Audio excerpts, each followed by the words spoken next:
இன்றைய வேத வசனம் பிலிப்பியர் 4:13. என்னை பிளப்படுத்துகிற கிறிஸ்துவினாலே எல்லாவற்றையும் செய்ய எனக்கு பிலனுண்டு.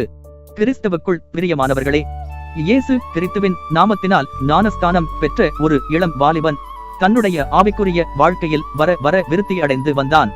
ஆனால் அவன் வேலை செய்து வந்த இடத்தில் தவறான சேர்க்கையின் நிமித்தம் தன்னுடைய ஆவிக்குரிய வாழ்க்கையை விட்டு விலகிப் போய் மனம் போன போக்கிலே உலக சந்தோஷத்தில் ஈடுபட்டு வந்தான். அந்த உலக இச்சைகளினால் சிக்குண்டு கட்டப்பட்டான். அவன் எந்த அளவிற்கு ஆவிக்குரிய வாழ்க்கையில் விருத்தி அடைந்து இருந்தானோ அதே அளவிற்கு உலக இச்சைகளில் விருத்தி அடைந்து வந்தான். ஒரு நாள் தான் முன்பு இருந்த ஆவிக்குரிய வாழ்க்கையை நினைத்து பார்த்தான். நினைத்து மிகவும் மனம் வருந்தி துக்கித்து மீண்டும் அந்த ஆவிக்குரிய வாழ்க்கையை வாழ வேண்டும் என்று ஆசைப்பட்டான். ஆனாலும் ஒரு பக்கம் அவனுக்கு ஒரு கேள்விக்குறி, மீண்டும் அந்த ஆவிக்குரிய வாழ்க்கையில் உறுதியாய் நிலைத்திருக்க முடியுமா என்று.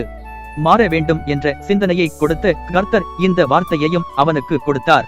அப்போது தைரியமாய் அறிக்கையிட்டான், என்னை பிளப்படுத்துகிற கிறிஸ்துவினாலே எல்லாவற்றையும் செய்ய எனக்கு பிலனுண்டு என்று. எனக்கன்பானவர்களே, அந்த வாலிபனை பிளப்படுத்தின கர்த்தர் இன்று உங்களையும் பிளப்படுத்த காத்துக்கொண்டு இருக்கிறார். இன்றைக்கும் ஏதோ ஒரு பாவ பிடி நிமித்தம் சிக்குண்டு விடுதலைக்காக ஏங்கிக் கொண்டு இதிலிருந்து எப்படி வெளியே வருவேன் என்கிறீர்களா? அல்ல ஏதோ ஒரு புதிய துவக்கத்திற்காக திட்டமிட்டு இந்த காரியத்தை எப்படி செய்வேன், அல்ல என்னால் எப்படி முடியும் என்று சொல்வீர்களானால் தைரியமாய் சொல்லுங்கள், என்னை பிளப்படுத்துகிற கிறிஸ்துவினாலே எல்லாவற்றையும் செய்ய எனக்கு பிலனுண்டு என்று. மீதியானவற்றை இயேசு பார்த்துக் கொள்வார். கர்த்தர் உங்களை ஆசீர்வதிப்பாராக.